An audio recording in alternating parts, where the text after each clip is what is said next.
High friends, welcome my YouTube channel.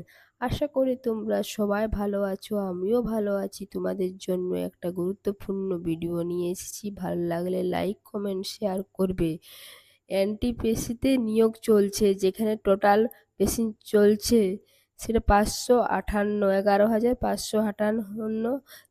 এবার যেটা তোমাদের সামনে গুরুত্বপূর্ণ বিষয় হলো যে পরীক্ষা, কি কি সাবজেক্ট থাকছে, কি কি মানে সিলেবাস থাকছে, আজকে ভিডিওতে সেটা আলোচনা করব। যেটি আমার ভিডিওটিতে প্রথম দেখছো সেটা সবাই লাইক কমেন্ট শেয়ার করবে।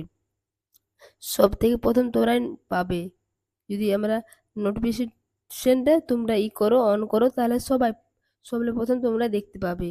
তোমাদেরকে প্রথমে জানিয়ে দিয়েছি কি সিলেবাসটা কি। এই যে রিক্রুটমেন্ট প্রসেসটা তোমাদের কটা স্টেজ হবে? দুটো স্টেজ হবে। প্রথম শেষ যেটা হয় CBT, computer based test, CBT মোডে হবে। দ্বিতীয় স্টেজ, সেকেন্ড স্টেজ। প্রথম যদি শেষটা পাস করা যায় তাহলে দ্বিতীয় স্টেজ আসা যায়, সেটাও কম্পিউটার বেসড স্টেজে হচ্ছে। কিছু পদ রয়েছে যেগুলো টাইপিং থাকতে পারে, কম্পিউটার বেস থাকতে পারে, স্ক্রিন টেস্ট থাকতে পারে। এগুলোই পরপর রয়েছে। আর একটা বিষয় তোমাদের ধ্যান রাখতে হবে, টোটাল হয়েছে 11,558। আর সিলেক্টিভ প্রশ্ন রয়েছে সিবিটি 1, সিবিটি 2, আর কম্পিউটার বেসিস থাকছে, আর ডকুমেন্টস ভেরিফিকেশন থাকছে। এই হচ্ছে আমাদের সিস্টেম। সিলেবাসে প্রথমে যাই। সিলেবাসে স্টেজ ওয়ানে প্রথম স্টেজে যেটা হবে, সেখানে সাবজেক্ট থাকছে, ম্যাথমেটিক্স থাকছে 30 নম্বর,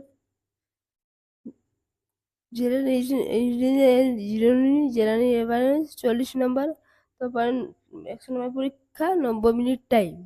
দ্বিতীয় সেকেন্ড স্টেজে যেটা থাকছে, ম্যাথমেটিক্স থাকছে 35 নম্বর, জেনারেল ইন্টেলিজেন্স এবং রিজনিং পার্ট থাকছে 35 নম্বর, জেনারেল অ্যাওয়ারনেস থাকছে 50 মার্কস। টোটাল হচ্ছে 120। এটা থেকে 90 মিনিট টাইম থাকছে, সময় পাচ্ছ। এইটা গেল সিলেক্টিভ প্রথম স্টেজ, আর প্রথম স্টেজ আর সেকেন্ড স্টেজ। থার্ডটা থাকছে, যদি দুটাই পাস করা যায় তাহলে যে পোস্ট হবে, তোমার প্রথমটা পাস করলে, সেকেন্ডটা পাস করলে, তারপরে টাইপিং থাকে, তারপরে করতে হবে, তারপরে সব কিছু হচ্ছে মানে যদি দুটোর মধ্যে পাস হয় তারপর ডকুমেন্টস ভেরিফিকেশন। আর এই সিস্টেম এবার তোমাদের জন্য আবার ভিডিও নিয়ে আসার চেষ্টা করবো। ভালো লাগলে লাইক কমেন্ট শেয়ার করবে।